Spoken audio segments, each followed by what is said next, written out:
Well, well, it's been a while, hasn't it? You know, it's not easy for me either. You left, cutting all ties, and disowned me, and yet here you are. I've had to endure hearing rumors about being the evil mother-in-law who drove her son and daughter-in-law away. You just up and changed your phone number, your messages, everything. It took me 5 years to get this number. 5 years. Now tell me, what have you been doing all this time while you've been keeping my son away from me? How are you spending your days now after pulling Daniel into your little estrangement game? Wait, Andrea? How dare you call me by my first name so casually? You're still not my equal, no matter what happened between us. You really don't have the decency to at least ask why I'm calling after all this time? I mean, we both know you went through all that trouble to distance yourself from me, but now here I am, tracking you down. I changed my number after we cut ties. How did you even get this one? Oh, you want the truth? Well, I guess it's because, as much as I hate admitting it, I'm a mother who cares for her son. I've spent 5 years tracking you down to get your contact details, all for my son. Does that answer your question? For your son? What does that even mean? Don't play innocent with me. You've always twisted everything, including the truth. I was accused of mistreating you, of being a terrible mother-in-law, all while you worked behind the scenes to turn my son against me. I don't know how you did it, but I knew I had to get in touch with you to fix this. You've kept Daniel away from me for so long, but don't think for a second that I've forgotten about him. So, how about it, Andrea? Give me Daniel's contact information. Why on earth would I give you his contact info? Because, whether you like it or not, Daniel is my son. It's your fault, after all, that we're in this mess. But now that I've reached you and I know where you are, it's practically the same as reaching Daniel, right? Come on, just give me the number already. You can't keep playing these games with me forever. I'm sorry, but I don't have it. I don't know where Daniel is. What?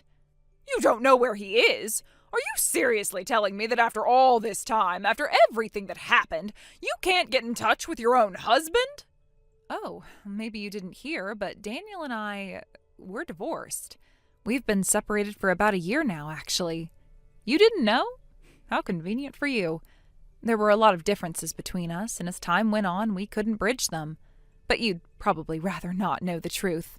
The divorce was peaceful, no drama. We've both moved on, and now I'm happily married to someone else. Divorced? Oh, you're lying. You have to be. Well, believe what you want. The divorce is real. I don't know what you've been imagining in your head, but Daniel and I are no longer together. I found happiness elsewhere, and you'd better accept that. But you can keep fantasizing all you like. No! There's no way Daniel would leave me. If you're really divorced, then why hasn't Daniel come back to me? Why hasn't he come running back to his real family where he belongs? If you're lying about the divorce, then that means there is something else going on. I know he hasn't forgotten me. He hasn't come back to you because he's not interested in you, Eve. Maybe it's hard for you to understand, but he's made his choices.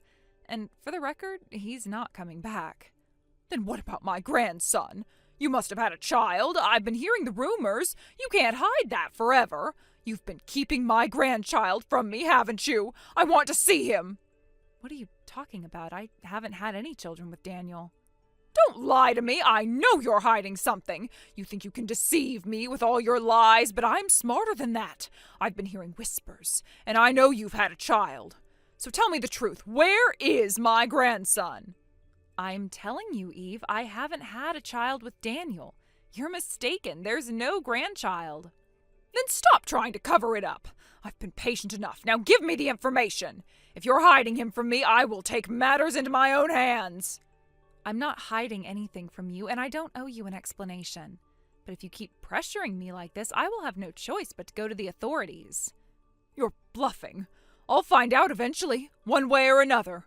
One day you'll regret this. You'll see. I will make sure Daniel comes back to me and my family. He has no choice but to return. Keep dreaming, Andrea. But if you keep this up, I won't hesitate to take action. Just remember, you're the one pushing things too far. Don't think I won't fight back. Fine, but I know where you live. Don't think I won't come for you. If you show up at my doorstep, I'll call the police. You've been warned. Now go and stay away from my life. We'll see about that. You may think you're done with me, but I am not done with you. I'll be back. Prepare yourself.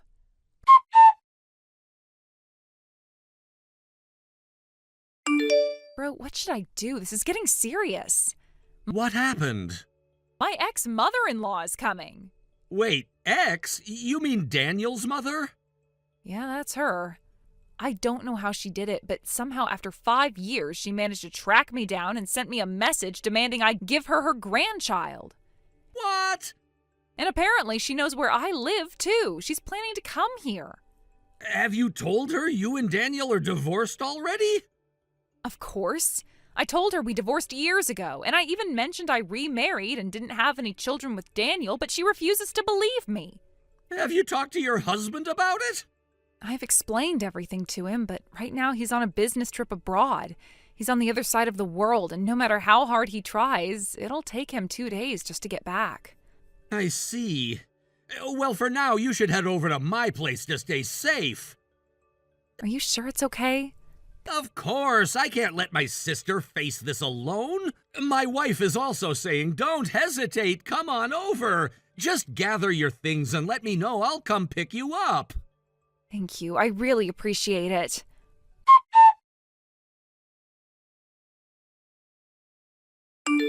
Well, well, I've arrived.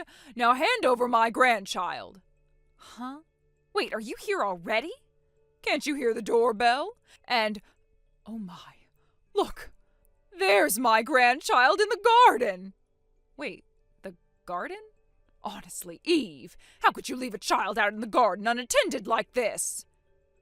We don't even have a garden. Don't bother with your ridiculous excuses. I am taking my grandchild with me right now. What? That child isn't mine, is it? Well, I'll just take this child into my care. A bad wife like you clearly can't be trusted to raise a child, so it's better I do it. Andrea? What child do you think you're trying to take? This is not my child, nor is it your grandchild. Oh, he's such a sweet boy. Please, you have to listen to me. I've told you I won't listen to your nonsense. I'm taking the child now. But this is wrong. You can't do this.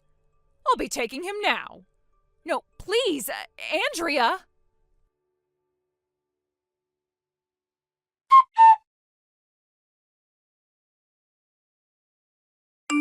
Bro, sorry to bother you while you're working, but something really bad might have happened. What now? What's going on this time? It's my ex-mother-in-law. Apparently she showed up, like she's actually here. What? Already? But wait, you said she was just bluffing, didn't you? I thought so too, but it seems like she didn't come straight to my apartment. What do you mean? Where the hell is she then? I'm not exactly sure. She called me ranting about how my child was outside in the garden and how I was some negligent mother for leaving them out there. But the only thing is, my place is an apartment. There is no garden, nowhere even close to what she's describing. Huh? What the hell's she talking about then? That's what I can't figure out. All she said was that some kid was outside playing and she decided that's her grandchild and took him. She what? Are you serious? She just grabbed some random kid? I'm hoping it's just some sick joke or a way to get under my skin. But honestly, you know how obsessed she was about grandkids when I was still married to Daniel. It's not impossible that she's actually serious this time. Call the police now! Huh? You think I should? Think? Eve, she just basically confessed to kidnapping a kid. If there's even a chance she's serious, you can't ignore it. You need to contact the police, have them check it out. She wouldn't even listen to you, right? So don't hold back. Let the authorities deal with this mess. Yeah, you're right. I can't just sit here hoping it's a misunderstanding. I'll call them right now.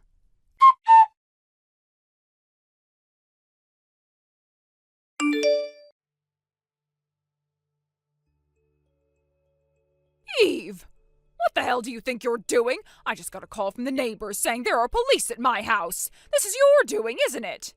Andrea, where exactly are you right now? I'm on the train, of course, with my precious grandbaby right by my side. You didn't do anything to hurt that child, did you? Please tell me you haven't crossed that line. Of course not. What kind of grandmother do you think I am? I would never hurt my own grandchild. Once again, I will make this very clear. That child is not related to you in any way. That's someone else's child entirely. And once again, I told you, I'm not listening to your nonsense. Fine, then let's try this another way. How old is that child, Andrea? How old does he look to you? Huh? Well, I asked him just now. He's showing me 3 fingers. So he says he's 3. Exactly. And for your information, the only child I have right now is still inside my belly. I'm currently pregnant, Andrea. And even if the baby were born, it wouldn't be your grandchild. It would be my current husband's child, not Daniel's. What are you saying? But my grandbaby is sitting right here beside me. Andrea, don't you think that's exactly why the police are now standing outside your house? You've taken someone else's child. What? Tell me something. Why did you assume this particular 3-year-old boy was yours? Because I went to that house near the south exit of S Station in S City, the house where you and Daniel used to live, remember? The kid was playing in the yard. Obviously, that must be my grandson. Andrea, that house, that was a rental. Daniel and I moved out of there right after we cut ties with you. That was over 4 years ago. We don't live there anymore. We haven't for a long, long time. What? In fact, I heard that right after we moved out, a young newlywed couple moved in. The wife was already pregnant at the time, which means, yeah, their child would be about 3 years old now, wouldn't they? Wait, so this boy is... Most likely that boy is their son. And I've just heard that the parents reported him missing, saying their son disappeared while playing in their yard. No. Then where is my grandbaby supposed to be? Like I told you, there is no grandchild, at least not from me. And while I still have the chance, there's something I need to tell you, Andrea. Something I probably should have told you long ago. What now? The reason Daniel cut you out of his life wasn't just because of me. It was because of your possessiveness and your constant interference that broke him down emotionally. You suffocated him, Andrea. You also made my life hell back then with your constant accusations and harassment. Daniel saw how toxic you had become, and he had enough. That's why he made the choice to cut you out entirely. That's not true. Daniel. My Daniel. Oh, and by the way, Daniel is living overseas now, in the U.S. My brother did some digging for me last night, and we confirmed it. He's keeping his location private, and from what we know, he has no intention of coming back to the U.S. anytime soon. No. You're lying. Daniel wouldn't. Believe what you want, but that's the truth. This is the end of our conversation, Andrea. Now do the right thing. Take that child back to his real parents immediately. I never meant for any of this to happen. I just wanted to have Daniel back, and my grandchild. I just wanted to live with them again, like before.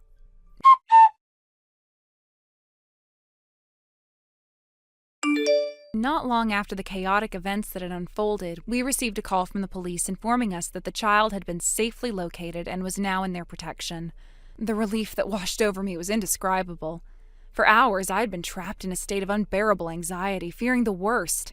Every passing minute felt like an eternity as I imagined all kinds of horrifying scenarios. But now, with that one phone call, the unbearable tension that had been gripping my heart finally began to loosen its cruel hold. It turned out that the police had anticipated the possibility of the child being taken toward the nearest train station by the person responsible, my ex-mother-in-law. As such, they had strategically stationed officers at the most likely exits. It was a calculated move on their part, one that ended up proving to be crucial.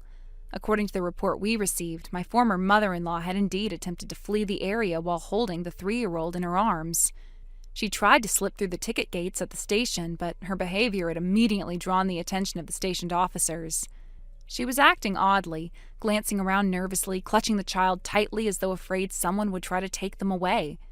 The officers didn't hesitate. They quickly intervened, questioning her and eventually taking her into custody when she couldn't explain her erratic behavior or produce any legal documentation granting her custody of the child. In a moment of harsh but necessary decisiveness, the child's parents, devastated and shaken by the ordeal, filed an official kidnapping complaint against her. There was no room for leniency this time. The safety of their child had been endangered, and there could be no compromise on that point. The police made it clear that, given the severity of the crime and the circumstances under which it was carried out, my former mother-in-law would most certainly face formal charges and, most likely, prison time. Though I had once called her family, at that moment all traces of former affection or loyalty vanished. What she had done was unforgivable, and no amount of familial history could excuse such a violation. From the police's tone and what we heard afterward, it seemed almost certain that she would face an actual prison sentence, which meant she would live out her final years in solitude and disgrace. Even if she managed to avoid a lengthy sentence due to her age or health, the isolation awaiting her was all but guaranteed. The bridge she burned with her actions could never be rebuilt. Life, however, has its way of spinning strange, unexpected turns. A few weeks after the incident, I received a phone call. It was through an old acquaintance of mine, someone I hadn't heard from in ages. She informed me that my ex-husband had reached out, desperate to speak with me. After everything, I didn't think I'd ever hear his voice again, especially not after we had made our final bitter goodbyes. But out of curiosity, and perhaps a small shred of unresolved history, I agreed to take the call. When I heard his voice on the other end of the line, it was trembling. His words came out in a flurry of apologies, his tone heavy with regret and sorrow. Despite the distance between us, oceans and continents apart, it was clear he had been keeping up with the news of what had happened. He sobbed as he told me how sorry he was for everything that his mother had done. Even though we had been divorced for years, even though we had gone our separate ways, he still felt responsible in some way for the pain his family had caused me. Between his tears, he confessed that he was now remarried to a local woman in the country where he had settled. They had a child together, a boy, just a few months younger than ours. His life had moved forward, much like mine, yet hearing him speak with such raw emotion reminded me that some wounds never completely fade. I listened quietly, offering him no condemnation, but also no comfort. I simply let him pour out the guilt he had carried all this time. Once he had calmed down, we exchanged updates on our lives, each recognizing that the chapters we shared were now behind us, sealed off by time, distance, and the scars left by choices we both made. There was a strange sense of closure in that call.